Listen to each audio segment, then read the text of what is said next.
برادر امروز مرگ نگذاشتش که امروز بگه کنه یا که امروز عبید دیگه نه تا همین خونه من پل گرفتی یا نگرفتی؟ گوها گرفتم.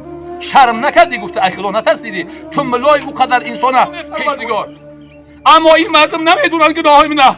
اگر گناهای منه بدونن خطی من گم نمیتونن گرفتن نمیتونن. نه پل نه ثروت نه بمب و نه اتم. یگان چیز مزه و لذت دنیا از قلبش دور شوه، شیرینی دنیا از دلش دور شوه. هر روز بعد از نماز بامداد برای سر قبرستان در دون قبرستان سیر نقشه داشت که فرزندای من ایرسوی پل رایی کننه من برم زاب معپیرسک فروشی یک بلا کنم که خونم ای خونه همسایم بلندتر کنم، یک بلا کنم که دروازم ای دروازه همسایم بالاتر بیمردک. شب بخیز دو رکعت نماز تهجد بخون در پیش پروردگار. حیات گذشتن این دنیای بسیار سرسبز و شیرین پدرود گفتن. هیچ یک انسان نمیخواه که این دنیا را ترک کنه. این دنیا بسیار شیرینه. چنده که انسان به مرحله پیری برسه همون قدر حرص حسد و حسودش زیادتر میشه علیه این دنیا. لیکن این برادر امروز مرگ نگذاشتش که امروز بگه کنه یا که امروز عبید کنه. همون لحظه ای که خداوند مقرر کرده بود در همون لحظه جان به جانان سپارید. این برای ما و شما یک گوشه عبرت است. ما و شما باید از این کس عبرت بگیریم. او روزی پنجشنبه پسر بچه اخیرونش بود ای کلاب سوار کرد روان کرد سن شهر روسیه. الکی امروز چهارشنبه به سر هفته نرسیده ای قید حیات گذشت. اگر این میدونست او فرزند روان به او نمیکرد. و انا همین خاطر ما و شما باید همه وقت آماده مرگ باشیم. اجل پروای پیغمبر ندارد، اجل پروای سیم و زر ندارد. عجب رسم است رسم آدمیزاد که جانش می رود باور ندارد. این اجل یک مخلوق بسیار ابرقدرت است که یگان نیرو سری راهی را گرفتن نمیتونه. نه پل نه ثروت نه بمب و نه اتم. یگان چیز سری راهی را گرفتن نمیتونه. و این خاطر همه ما و شما باید آماده مرگ باشیم. در دنیا هر یک چیز نوبت داره. هر یک چیز نوبت داره. اسیاب به نوبت های، در ماشین سواشدن رفتن به نوبت های، در معرکه ها یکتا در آمدن به نوبت های. اما مرگ نوبت نداره. باوی در درون 80-90 خفه زده است، نوسته در حالت 18 سالگی و 17 سالگی از قید حیات می رود. هیچ کس نگه که من حالی پیر میشم و بعد میبرم. برای چی؟ مرگ هیچ کس خبر کردگی نیست که تو اینقدر حیات میبینی و بعد میبری. کل نفس ذائقة الموت.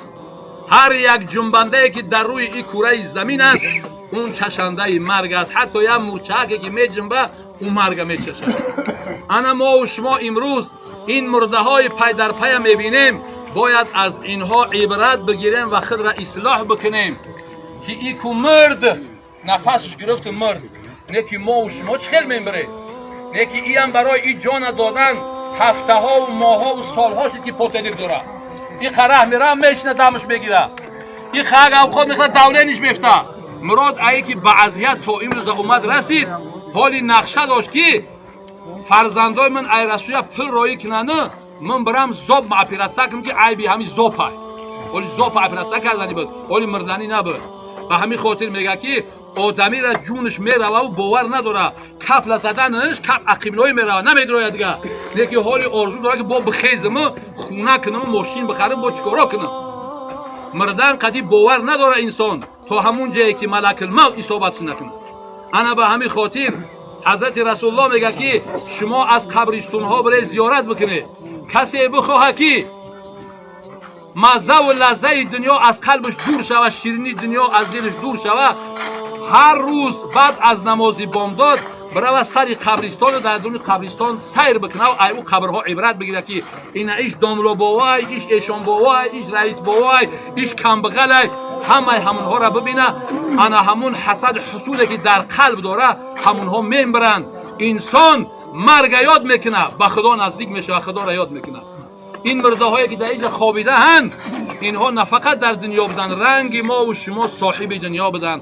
متاسفانه امروز ما در دنیا با یک ننگ و ناموس و فخر فروشی یک بلا کنم که خونم ای خونه همسایم بلندتر کنم، یک بلا کنم که دروازم ای دروازه همسایم بالاتر و بهتر باشه. و حالا آن که الله بزرگ میگه که مالهای شما، فرزندهای شما، اینها برای شما هم دشمنن هم یک زیب زینت دنیا هست. اینها را شما روز ترک میکنه دستی خالی میره. همسایه ما و شما انیا همسایه ما و شما یک روز بفاره نفارد و ان میجرم میارن همسایه میشه خطر میاد. انا انسانی زیرک و هوشیار همون انسانی که اینجا را آباد کنه، اینجا را آبادیش به طاعت عبادت بندگی که مولوی چی بگه؟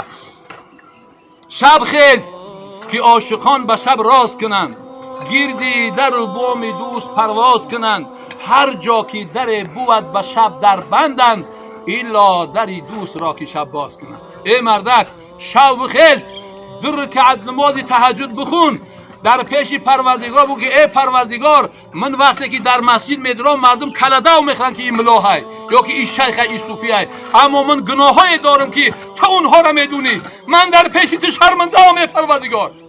اما این مردم نمیدونن گناهای منه، اگر گناهای منه بدونن قطعی من گم نمیزنم. انا همین خیلی پیش پروردگار اعتراف بکن، خدا میگه همه گناه تا گذاشتم. انا اینجا پاکیزه میای و این سلمونی و یک تپوشی و تسبیح گردونی به اینها تو خدا را فن کردن نمیتونی، آخرت اخرت کردن نمیتونی. فقط خالصا لله از برای الله طاعت عبادت نباشه رستگار نیستی ای مردک.